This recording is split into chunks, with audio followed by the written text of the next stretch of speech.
गरिबीत जन्म महानतेचे पहिले लक्षण. आपल्याला नेहमी वाटतं की महान गोष्टी मोठ्या घरातच जन्माला येतात.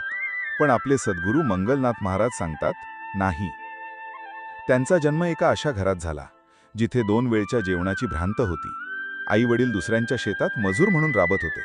संपत्तीच्या लावाने काहीच नव्हतं.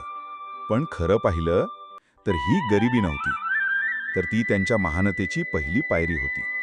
कारण ज्या घरात संपत्तीचा अहंकार नसतो तिथेच संस्कारांची श्रीमंती नांदते. ज्या घरात मोठेपणाचा बडेजाव नसतो तिथेच सेवेचा भाव रुजतो.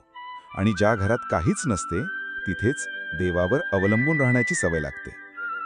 महाराजांना जन्मतःच हे तिन्ही धडे मिळाले. म्हणून लक्षात ठेवा, तुमची परिस्थिती कशी आहे यावर तुमची लायकी ठरत नाही. सोन्याला चमकण्यासाठी खाणीतच तापावे लागते. त्याप्रमाणे महाराजांनी गरिबीच्या अग्नीत तपूनच स्वतःला सद्गुरू नावाच्या सुवर्णपदी सिद्ध केले. त्यांच्या या त्यागाला आणि महानतेला आमचा कोटी कोटी प्रणाम. परमपूज्य संत श्री मंगलनाथजी महाराज की जय.